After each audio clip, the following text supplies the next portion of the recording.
I just kind of want to take it back. So, first of all, if you haven't seen the Supreme Team documentary, check it out. It's on Showtime. It's an amazing documentary. You guys would definitely enjoy it. But I want to touch back on, you said you have a relationship with Gerald Prince Miller. How did you meet Prince? Wow.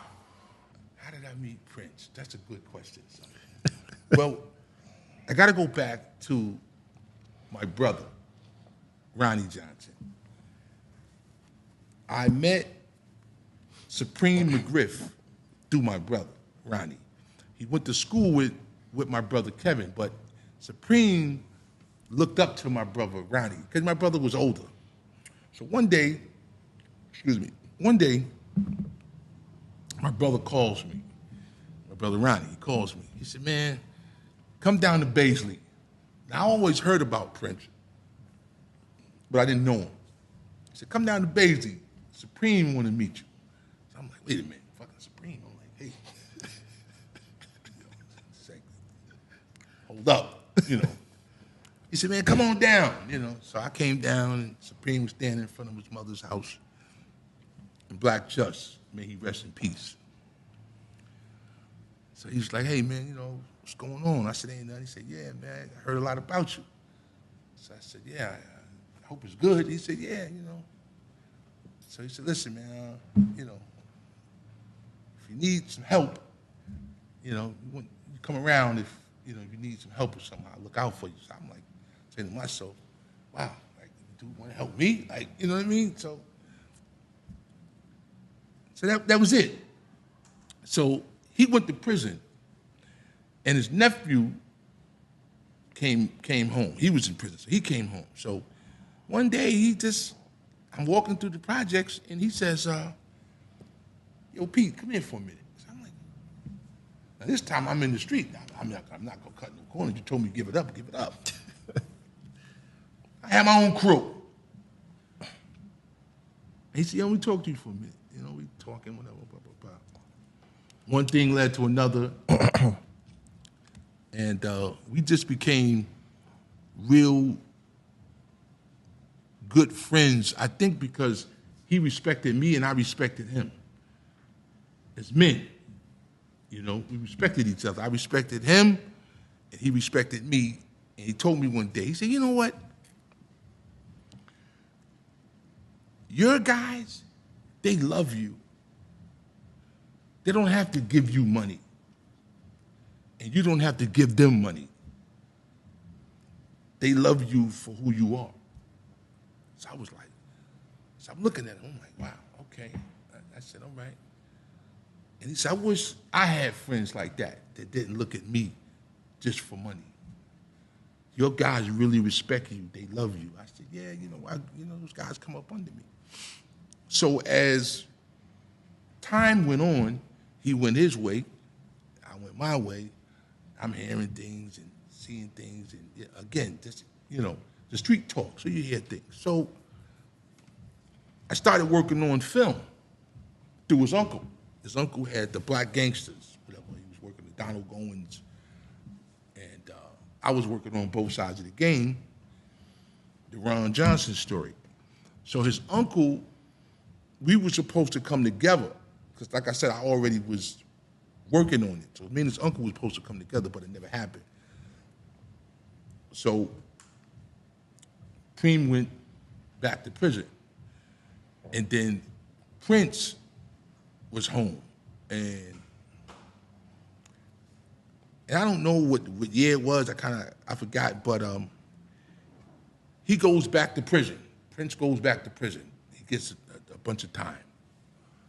And one day, I'm sitting in my office, the outreach center on Linden Boulevard, me and a guy named Mel. And he calls Mel a lot. So Mel said, yo, I'm sitting here with Pete Johnson. Son, you told me to give it up. Let me give it up, because you said it. He said, I'm sitting here with Pete Johnson. So he said, you sitting here with Pete Johnson? He said, put him on the phone. So I get on the phone. He said, yo, what's up, man? I said, ain't nothing. He said, listen, man, I want to see you because I'm working on a project, and I think you can help me. I said, all right. He said, fill out the visiting application and see if they're going to accept you. So I filled it out. Lo and behold, they cleared me. So I get a call from a producer, a journalist. He said, my name is Don Zininsky, and I want to go see Gerald Miller, and he wants me to bring you. And that's where it all started. He picked me up. We drove 2.5 hours to Allenwood Penitentiary. And when we get there, now I don't know the guy, white guy, he tells me we're going to be together for about 5 or 6 hours, so we got a lot we got to cover. So we get to the prison. Now, I don't know. I'm thinking that he's seen Prince before. So we're sitting there in the visiting room, and at that time, the COVID was still a big thing. So they had like a panel up in front of us, and then there was a chair on the other side. So I said to him, I says, have you ever seen Prince? Because he was sitting next to me. He goes, no. I said, wait a minute. We on a visit and you don't even know how the guy looked? He said, nah, man, I just, I emailed him. So I said, really? So now we're sitting there, so now I'm saying to myself, something, like this, who is this guy? So we heard a key. And when we hear the key, they're bringing him out the door. So Prince came out, and I said, that's him right there. He said, yeah, no way, that can't be him. That guy? That's Gerald Miller? I said, that's Gerald Miller. He said, man, I'm thinking this guy's like 6'3", all muscle, no fat. So I was like, nah, that's him right there, man. So Prince comes over, he sits down. And he goes, you finally get to meet me. He tells that to Don. He said, you finally get to meet my man. And he goes, I want you to know, when you leave out of here, being with him is like being with me. He's going to help you with the documentary. He has his own story. He has a lot of stuff that he can help you with, and he really, really can help you finish this project. And the guy looked, and he looked at me, and he said, okay. And then he said, Pete, help him. Help him out. Sit down, explain stuff to him, show him what you're doing, and hopefully we can get this thing done. And I'm telling you right now, for a guy to be behind bars for 34 years, September 2nd, he'll have 34 years in. To put that together, it's unheard of. It's unheard of. It's unheard of. And I did it. When we left out of there, the guy said, he said, Pete, I'm still kind of, my mind is foggy. I said, what do you mean? We drive. I said, what do you mean your mind foggy? You all right? You want to pull over? He said, I had no idea that this guy had all of that in his head. Like he had all of that, and he's asking you to help him. Like he knew that you had the pieces, the missing pieces to the documentary. And it happened, and now it's up for an Emmy. So, hopefully, God willing, the judge will give Gerald Miller a second chance at life. He deserves it.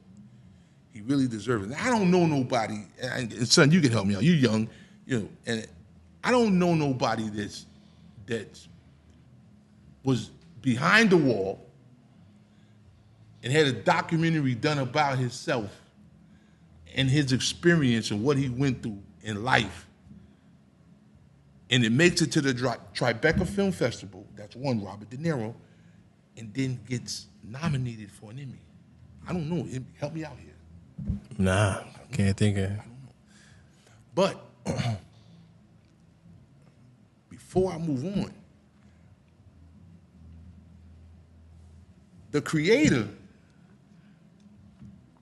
has a lot to do with this, because